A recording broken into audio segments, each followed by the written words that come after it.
So good morning and welcome. I know this is kind of early Sunday morning, so really appreciate you guys all being here. Today we're going to be talking about hacking and implanting a DropCam. So we both work at the R&D team at Synack. Synack does crowdsourced vulnerability discovery with vetted security researchers. My name is Patrick Wardle. I've worked at various acronymed places, but currently I'm the Director of Research at Synack. Now, I'm Colby Moore. I formerly worked at VRL and currently work at Synack as a security research engineer. More like a security ninja, I think. All right, so what are we going to talk about today? First, a brief overview of DropCam. Then, how we got a root shell on the device. Following that, we're going to talk about some vulnerabilities that we found.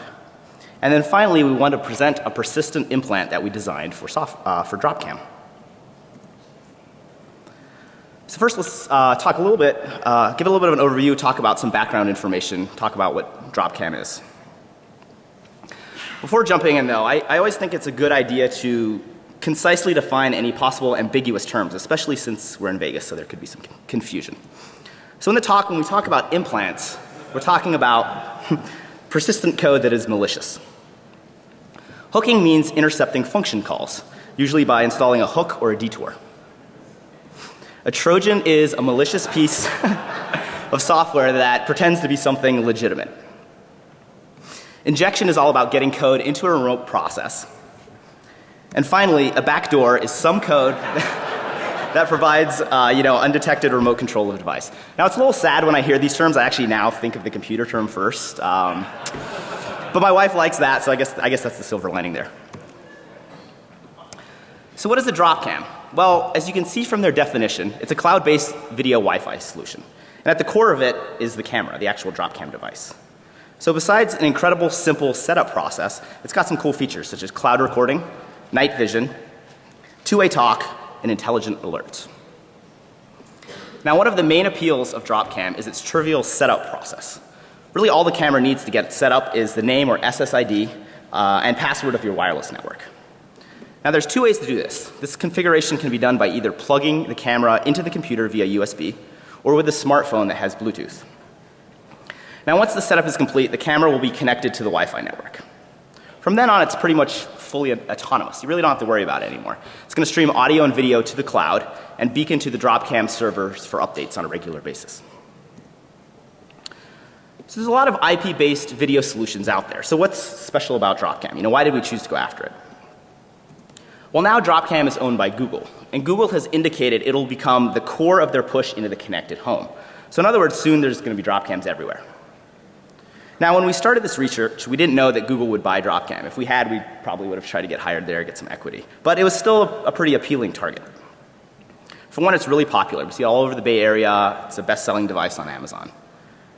Secondly, it shows up in interesting places like homes and offices. Again, the Bay Area, all the startups pretty much use DropCams for their security solutions. So good target in that point of view. And then finally, it's kind of a juicy target because it has some really cool capabilities that we thought were pretty powerful and were just begging to be abused. Now Colby's going to talk about rooting a DropCam. So based on the network footprint, we figured taking a hardware approach would be best. So naturally the first thing to do was crack the camera open.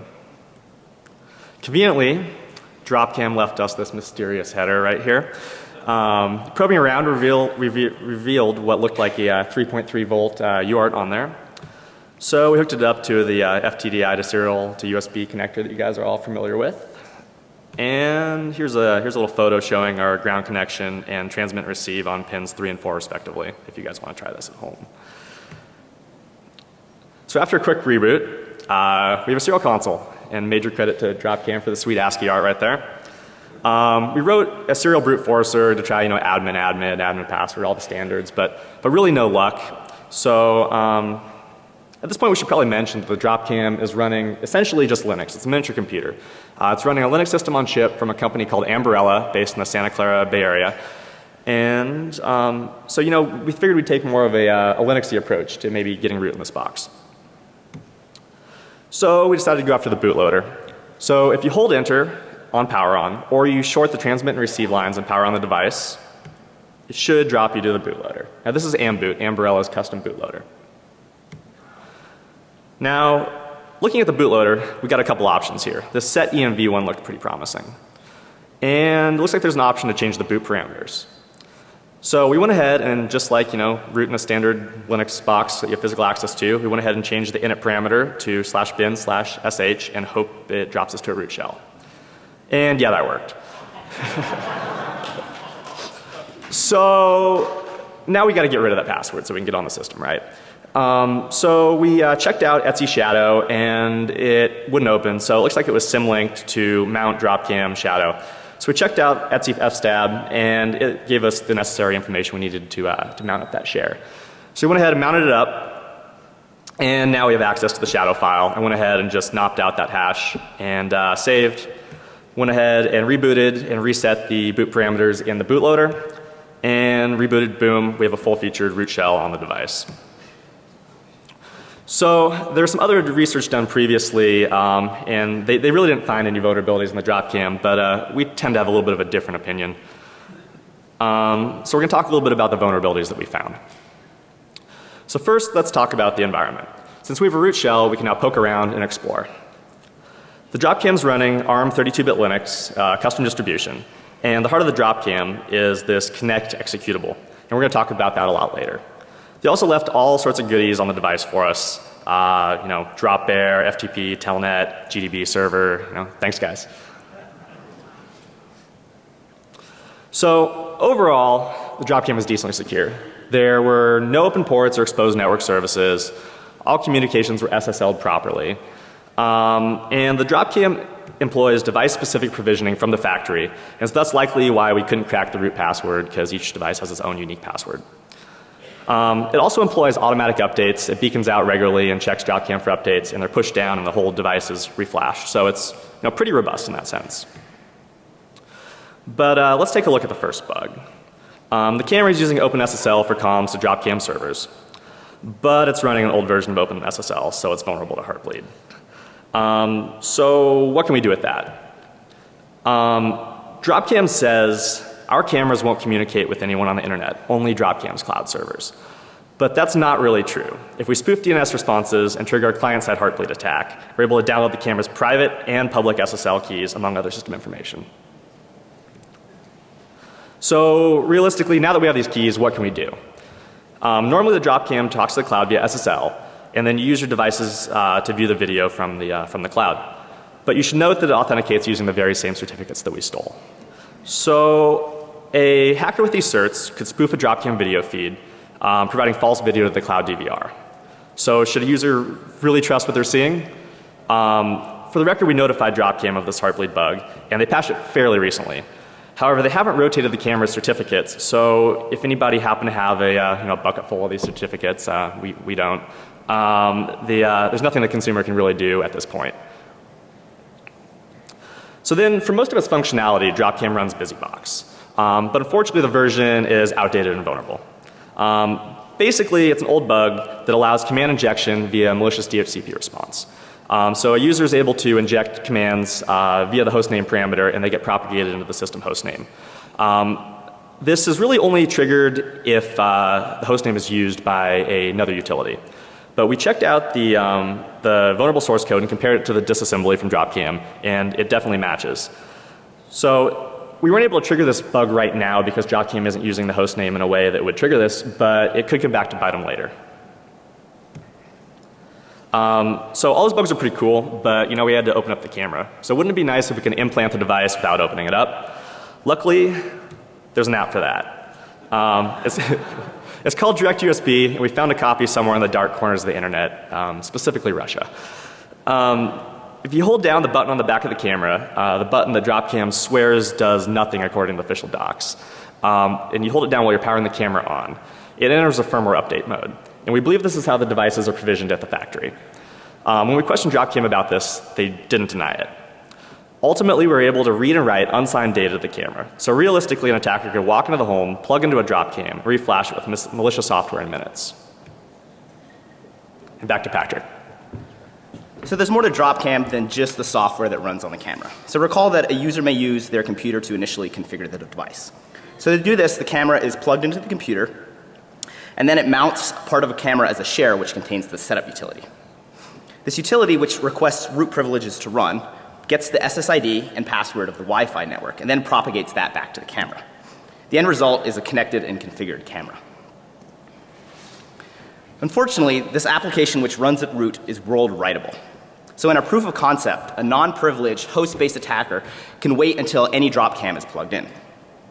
They can then inject a malicious payload into the mounted DropCam setup utility. Now when the application is run and elevated, so is the attacker's code. Now the Windows installer setup configuration utility has a similar privilege escalation vulnerability as well. DropCam is still patching that, so we can't go into details at this time. Now as Colby mentioned, the CEO of DropCam said that their cameras only talk to DropCam servers, which, discounting things like Heartbleed, is pretty much true. However, the same cannot be said for their iOS application. Now SSL pinning is an extra layer of security that ensures a client will only communicate with a well-defined set of servers. Now since the DropCam iOS application does not use SSL pinning, a man-in-the-middle attack can occur. So if an attacker has a compromised root certificate or can coerce the user to install a certificate, for example, sending them an email, the connection can be man-in-the-middle. So here we have a burp capture showing a man-in-the-middle attack in action, actually against my own phone, which is non-jailbroken. It reveals a username and password for a DropCam account. Now, since DropCam does not use dual-factor authentication or any shared or duplicate session alerts, an attacker with these credentials can persistently and surreptitiously spy on the user at any time.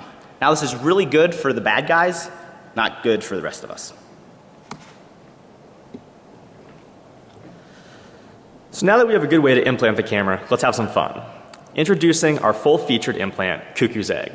For those who are unaware, the cuckoo lays its egg in other nests. See how many of you guys get it. Given the robust capability of the DropCam, our malicious software should. C, we want to be able to intercept video. Here, we want to hot mic a room. Propagate, we want to infect other hosts when they connect to the DropCam or it's plugged in. We want to be able to geolocate the DropCam, so if we send a bunch out into the wild, we know where they ended up. We want to be able to infill and exfil files in case we need to upload our new exploit or tool so we can pivot into the network. We want to be able to drop to a command shell to use our tools. And we want to be able to connect a basic network survey and a device survey. So conceptually, the DropCam will sit on a corporate network and talk out to the DropCam's cloud. But with our implant, it will also talk out to us. We also need a method for other devices on the DropCam's network. We also need a method, I'm sorry.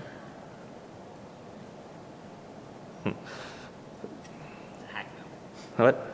Okay. Well, anyway, so our implant, Cuckoo's Egg, even comes with its own slogan. He sees you when you're sleeping. He knows when you're awake. He knows if you've been bad or good, just like the NSA, JK. So in a real world scenario, how do we install our malicious software? Currently we don't have remote code execution, but there's a lot of options. We could intercept the package in transit. We could maybe gift a DropCam to somebody that's already been implanted. Or we could break and enter and modify it in the house. Realistically, that stuff never happens, right? No further comment. We approached DropCam about this, and they were convinced that an adversary wouldn't be able to re-shrink wrap a DropCam as nicely as it was done to the factory. And that alone would be an appropriate anti-tampering mechanism. What do you guys think?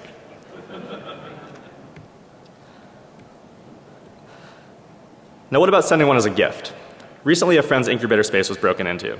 Is it too far-fetched to think that management might send them security cameras to implement? Probably not. Is a break-in entering scenario really plausible? Maybe. DropCam's argument was that you would see an attacker coming. However, only 1/3 of users sign up for DropCam's cloud recording. Even then, if you just showed up with a Wi-Fi jammer, the camera doesn't cache any video locally, so the video wouldn't get sent to the server. Now what makes DropCam a good target? The DropCam CEO said all software products are susceptible to jailbreaking. And that's true, we tend to agree with that. But the DropCam really is the low-hanging fruit. Here are the other options. Someone can go after a computer, but often has full disk crypto, boot password, and there's known forensic tools. They can go after a printer, but it runs a proprietary operating system. You got to crack it open, and really, a printer can't see, it can't hear. There's a lot of things it can't do. They can go after your gaming console, but again, it runs signed code and has DRM protection. You got to crack it open, and it's generally turned off. Or they go after a mobile phone, but it's normally pass locked, again, runs signed code, and it's rarely off person. So the DropCam, you don't need to open it up, no boot password, no disk crypto, no signed code. The operating system is open source, it's always on, it has tons of capabilities, and who's going to suspect that the security camera is spying on you?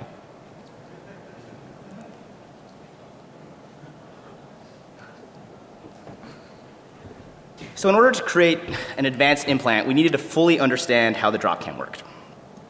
In other words, we had to answer questions such as, how does it hear, see, or think? Where is its core logic, the main module or the brain? And then finally, can this be manipulated or rewired? Now the DropCam has many hardware and software components. However, these all kind of come together in the connect binary, which I'll be talking about a lot. This binary is really the brain of the camera, as it contains most of the DropCam's specific operations, such as talking to the audio and video devices, streaming content to the cloud, and then also handling or executing commands that are received from DropCam servers. Unfortunately, the connect binary is packed with UPX, which is not normally a problem. Unfortunately, when we try to unpack it, it failed. Now, since we wanted a full unpack, that would make everything easier from debugging to static analysis, we decided to look into this a little more. Now, the unpacker stub matched the UPX source code, indicating it wasn't a custom version of UPX. So we figured perhaps the binary was perhaps modified after the fact in some way to prevent unpacking. Now, I single stepped through the unpacking stub's instructions and followed along in the UPX source code, which was not fun. But this revealed exactly where the unpacking exception occurred. The code was checking a value within the binary's ELF header and then branching into a code path for unpacking a shared library. That unfortunately then errored out. Now, connect is a normal ELF executable. It's not a shared library, so I was a little confused why I was taking this code path. So we decided to write a small Python script that simply unset the value in the ELF header that the UPX unpacking code was looking at. Once we did this, we then re-invoked UPX to attempt to unpack the binary, and that worked. Connect was fully unpacked and even fully runnable, which is really nice. And actually using the inverse of this technique, so setting that member in the ELF header, we were actually able to create unpackable binaries as well. So I guess thanks to DropCam for that. So now that we've talked about all these cool capabilities, let's talk about the core of our implant. We wanted to create something simple, portable to other devices, and have the ability to leverage third-party libraries. So since we don't have to be too stealthy, Python seemed like a natural choice. We cross-compiled and stripped down Python to reduce the disk footprint. And then Python is then extracted to RAM disk on boot, and our implant is kicked off all through an init script.